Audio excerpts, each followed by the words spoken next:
When a Virginia Beach mother lost her daughter before birth, she found there's not a lot of support for families preparing to say goodbye to a baby.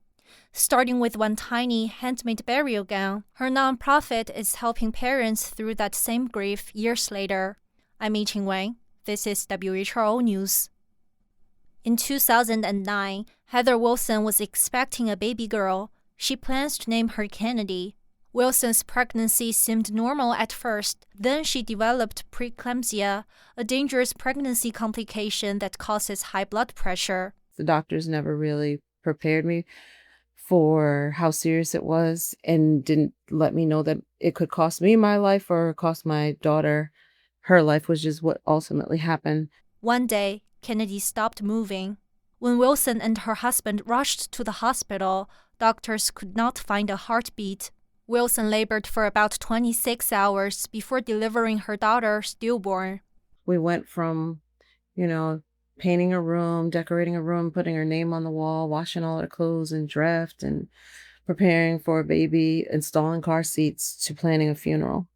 As her family navigated the loss, they ran into another problem. There was nothing small enough for Kennedy to wear. So they were even looking at doll clothes. And even though she was 5 pounds, and though there may be preemie clothes in the store, they're not appropriate for a funeral.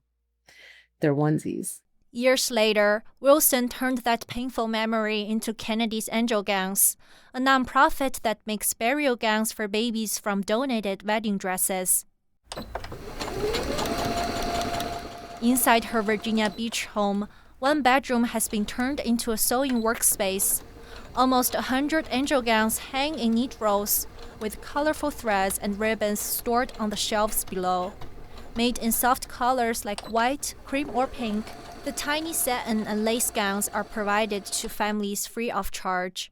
National data show Black women are about twice as likely as white women to experience stillbirth. Studies have found women of color were more likely to say they were mistreated during labor and delivery, including being shouted at or ignored. Wilson feels that happened to her. Maylin Key, who used to live in Hampton, says her experience with pregnancy and the medical system in Hampton Roads was another such case. Her son, Masai, was stillborn after she went into labor.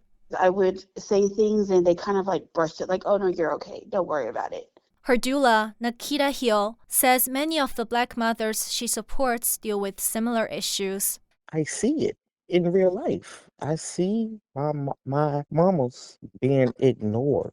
I see it because I also take white clients, and when I walk in with them, they are treated differently. They're listened to. Hill says symptoms such as headaches or high blood pressure are sometimes dismissed as normal pregnancy discomfort.